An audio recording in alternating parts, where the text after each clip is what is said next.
Dear students, welcome back to a new session. So since we are dealing with the topic embryology, in the previous class I have discussed about different types of eggs, and today's class is types of cleavages. So before going to different types of cleavages, we are going to see what is a cleavage. Okay, so before going to cleavage, since we are dealing with embryology, embryology is a branch of development biology dealing with embryos and their development. That means how the embryo is further developing into different stages. Everything deals with embryology. So cleavage, now coming to the cleavage is the division of cells in the early embryo. Okay, cleavage is nothing but it is a division of cells into multiple. The cell is going to divide into multiple parts in the early embryo stage.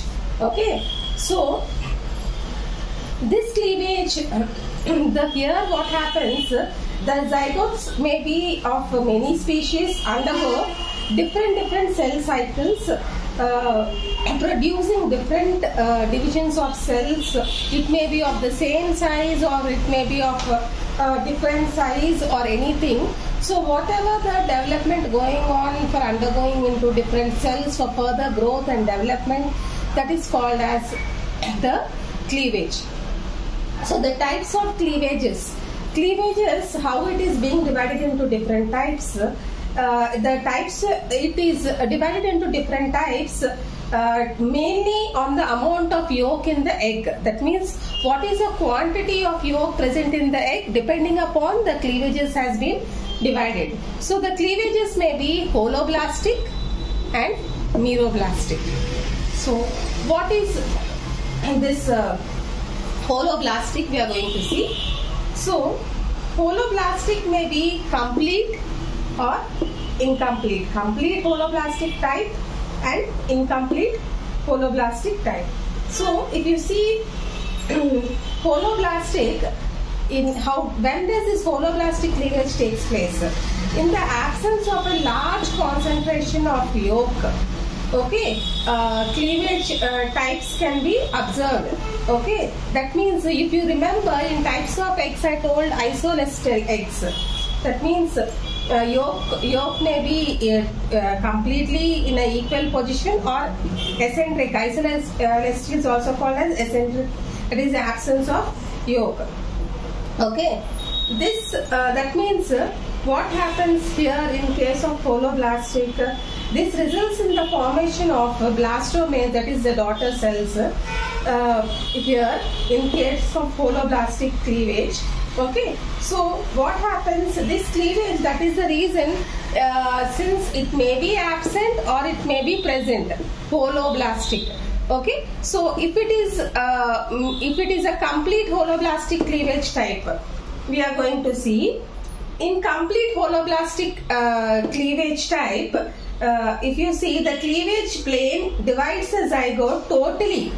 If the holoblastic cleavage is complete type, okay, here the cleavage divides the zygote totally before the second cleavage starts in human beings. So this type of holoblastic complete type of cleavage is seen in the man.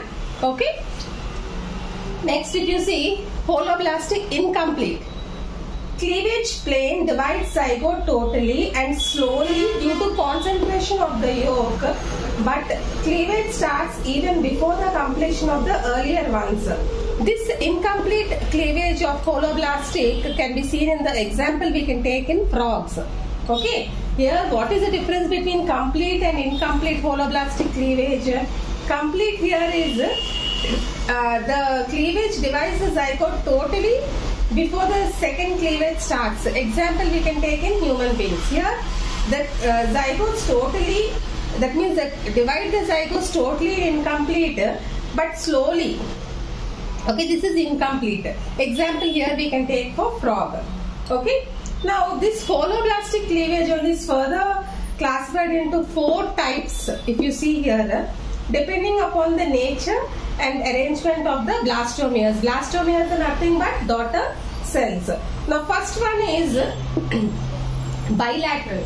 So what is this bilateral? So the bilateral cleavage is the first cleavage results in the bisection of the zygote into the left and right halves. When the zygote is divided into the left and right, then the bilateral cleavage takes place. Okay, so that means the left and right halves are the mirror images of one another. That means both are same mirror images. This is bilateral. Next one is radial.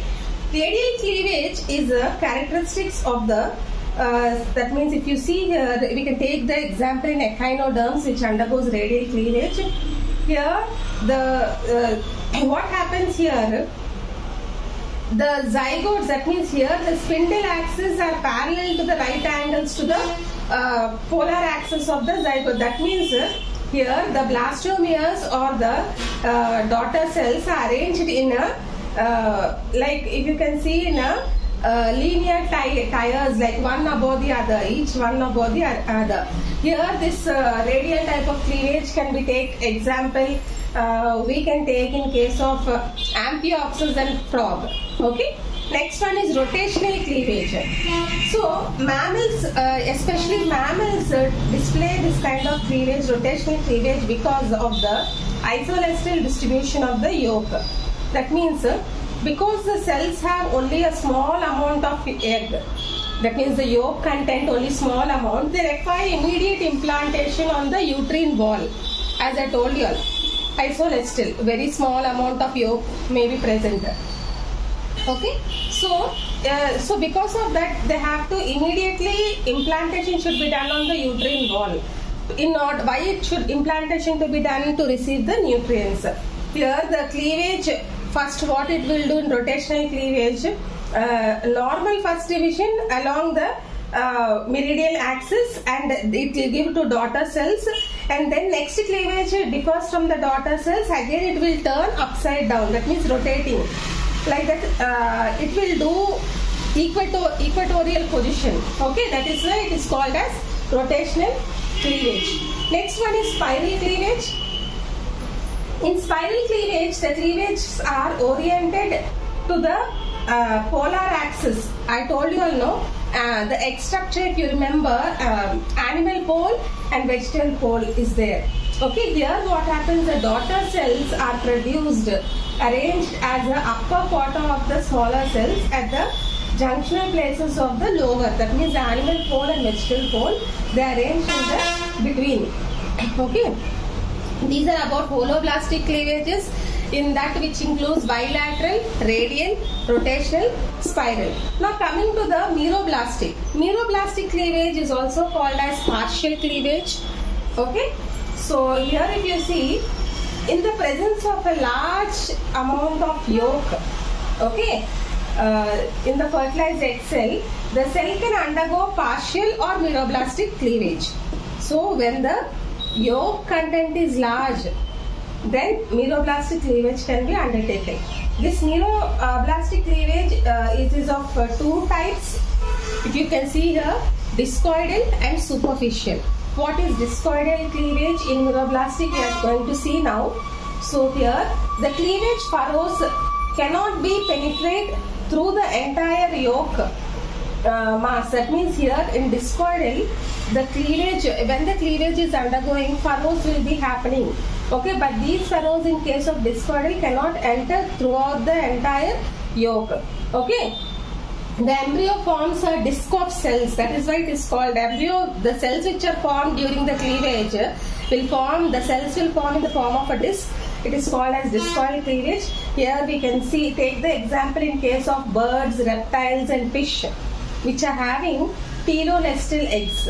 Pterolestal eggs is the yolk content is completely settled to the bottom, that is the vegetable pole. Okay, this is about discoidal. Next one is, if you see, it is superficial. Superficial cleavage in meroblastic is, here in this superficial cleavage, mitosis occurs. Okay, when the yolk positioned in the center of the egg cell, the nuclei migrate to the periphery of the egg here in this case. So plasma membrane grows inward and partitioning the that means the nucleus is divided into partitions only into individual cells but not the yolk. So superficial cleavage can be taken in the examples of arthropods, okay, which have centrolestal egg cells. That means if you remember when I explained about types of eggs, in that I explained about isolestal, centrolestal, telolestal, different types of eggs. Okay, so this superficial cleavage occurs in case of arthropods which are having centrolestal eggs. So this is about types of cleavages in embryology. We'll discuss in the next class development of frog up to gastrulation or formation of primary germ layers. Thank you.